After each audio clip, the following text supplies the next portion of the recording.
In this part of the course, I want to look at ProDrummer, and we're going to explore the player that comes up when we load this particular library.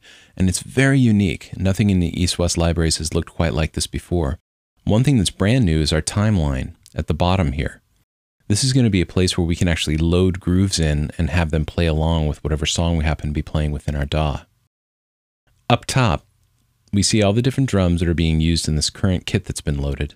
And if we want to look at any of the kit pieces, we come down here to the drums disclosure triangle.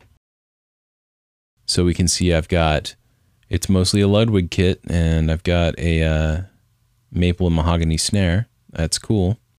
So I'll turn off the drum disclosure triangle. Now, if I want to load a groove that a particular drummer happened to be playing on this kit, I just click on grooves. You'll see all of these descriptors come up.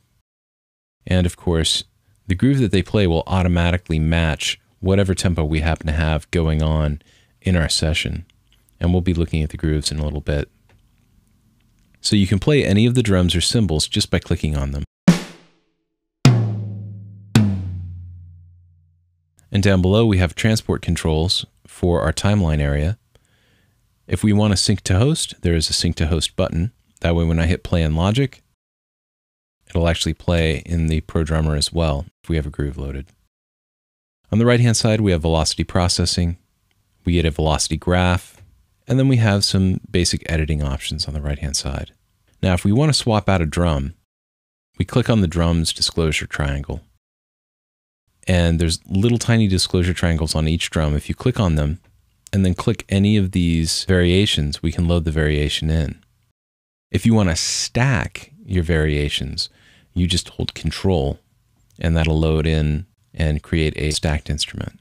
I'm not going to do that right now, but as you see, there are a lot of different choices here for each of the drums.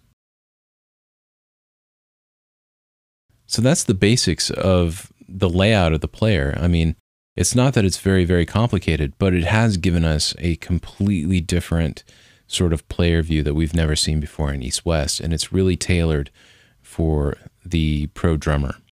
Now, the purpose of ProDrummer is to give us a really good drum groove, a really good foundation to whatever song we happen to be starting, or accentuate a production that we may already have rolling.